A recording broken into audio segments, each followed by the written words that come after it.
Hello, Blue Room friends. Today I have some stories to read you from Africa. The first one is called Lions, and it's from Seedlings. It was written and illustrated by Kate Riggs. I know you will recognize these books, so everybody say with me the first page, which we all know is Hello, Lions. Lions are big cats. They live in hot parts of Africa and Asia. A lion has yellow or brown fur. A male lion has long hair on its neck. It's called a mane. Lions have long tails. They have claws like other big cats. A lion eats meat with its sharp teeth. It is a carnivore and a predator. A baby lion is called a cub. A cub lives with other lions in a pride. The interesting thing about lions, my friends, is that they are the only kind of cat that like to live together in a big group.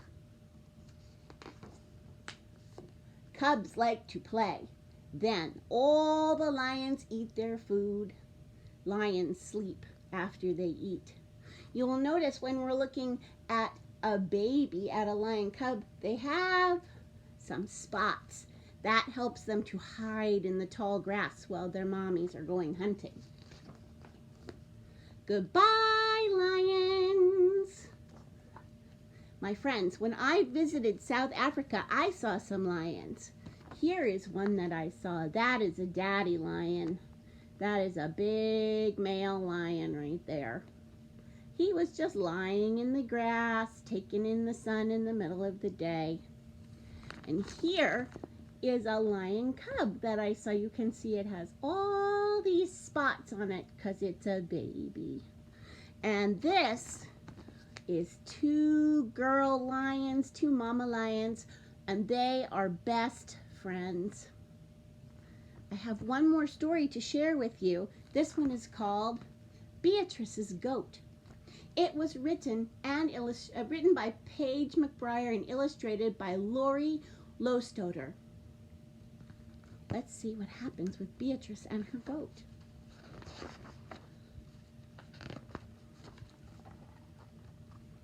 If you were to visit the small African village of Kisinga in the rolling hills of western Uganda, and if you were to take a left at the crossroads and follow a narrow dirt path between two tall banana groves, you would come to the home of a girl named Beatrice.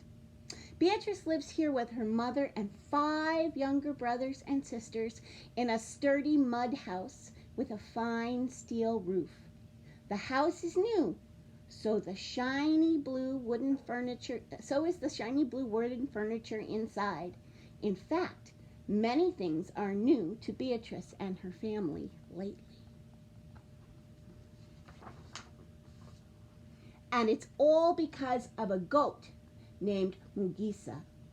Beatrice loves everything about Mugisa. The feel of her coarse brown and white coat, the way her chin hairs curled just so, and how Mugisa gently teases her by butting her knobby horns against Beatrice's hand. Tap, tap, like a drum beat waiting for a song. But there's one reason why Beatrice loves Mugisa most of all. In the time before Mugisa, Beatrice spent her days helping her mama hoe and plant in the fields, tend the chickens, watch the younger children, and grind the cassava flour that they would take to market to sell. Once in a while, when she was tending baby Pascavia, Beatrice would stop by the schoolhouse. Often the students had carried their long wooden benches outside to work under the cool shade of the jackfruit trees. Then Beatrice would stand quietly off to one side, pretending she was a student too. Oh, how she longed to be a schoolgirl, how she yearned to sit on one of the benches and figure sums on a small slate chalkboard, how she wished to turn the pages of a worn copybook and study each word over and over until it stuck in her mind like a burr. I'll never be able to go to school, she would sigh. How could I ever save enough money to pay for books or a uniform?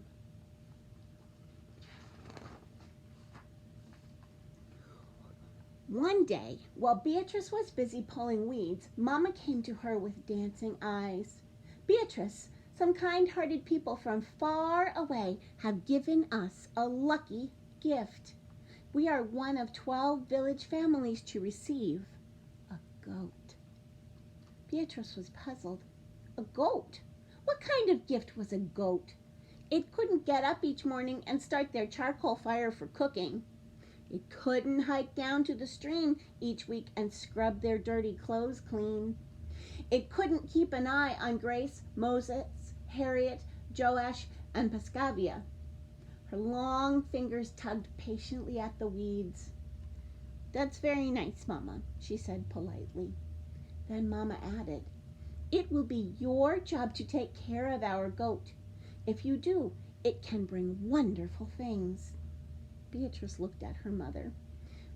Will this goat come soon? She asked, because I would like to meet such a goat. Mama laughed. Good things take time. First, I must plant pastures and build our goat a shed. Beatrice nodded slowly. Surely Mama knew what she was doing. I will help you, she declared.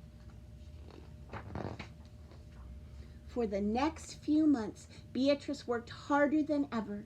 She helped Mama collect the posts for the shed walls, then lashed the posts together with banana fibers. She planted narrow bands of stiff elephant grass along the edges of their cassava field. She put in pigeon trees and lablab vines between the banana fields. Finally, one day, Beatrice's goat arrived. Fat and sleek as a ripe mango, Beatrice stood shyly with her brothers and sisters, then stepped forward and circled the goat once. She knelt close, inspecting the round belly, and ran her hand along its smooth back. Mama says you are our lucky gift, she whispered, so that is what I will name you, Mugisa, luck. 2 weeks later, Mugisa gave birth. It was Beatrice who discovered first one kid, and then, to her surprise, another. Twins, she exclaimed, stooping down to examine them. See that, my Mugisa? You have already brought us 2 wonderful things.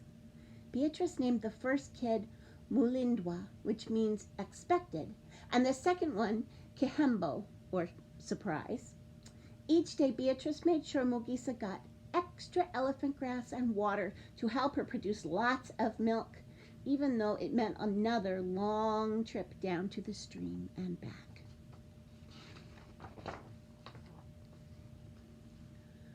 When the kids no longer needed it, Beatrice took her first taste of Mugisa's milk. Sweet, she said, mixing the rest into her cup of breakfast porridge. Beatrice knew Mugisa's milk would keep them all much healthier. Now, each morning after breakfast, Beatrice would head off to the shed to sell whatever milk was left over. Open for business, she would say, in case anyone was listening. Often she would spy her friend Bunane coming through the banana groves. Good morning, Beatrice, Mugisa, expected and surprised, Bunane would always say. Then he would hand Beatrice a tall pail that she would fill to the top with Mugisa's milk. When Beatrice finished pouring, Bunane would hand her a shiny coin, and Beatrice would carefully tuck the money into the small woven purse at her side.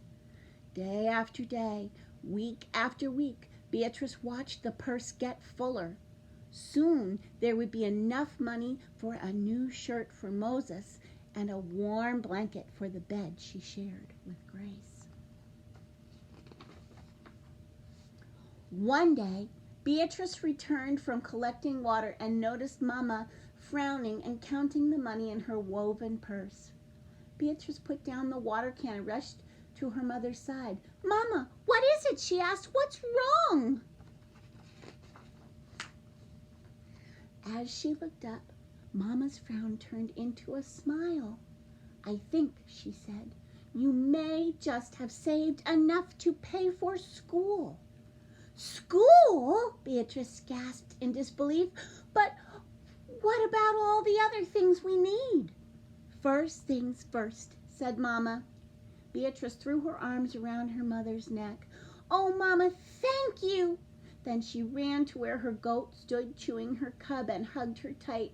"Oh, Mugisa," she whispered, "today I am the lucky one. You have given me the gift I wanted most." The very next week, Beatrice started school. On the first morning that she was to attend, she sat proudly waiting for milk customers in her new yellow blouse and blue jumper, Mugisa by her side. Beatrice felt nervous and excited at the same time. Mugisa pressed close, letting her coarse coat brush softly against Beatrice's cheek. "Oh, Mugisa," Beatrice said, "I'll miss you today." Then she thought again about all the good things Mugisa was bringing. Mama said that soon Surprise would be sold for a lot of money.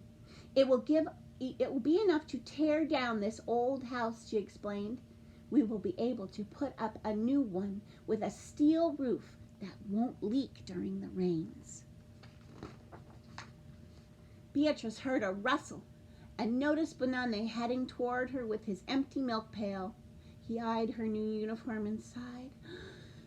"Oh, you're so lucky. I wish I could go to school." Beatrice reached out and touched Bonanne's arm. "I've heard that your family is next in line to receive a goat." A smile crossed Bonanne's face. "Really?" "Really."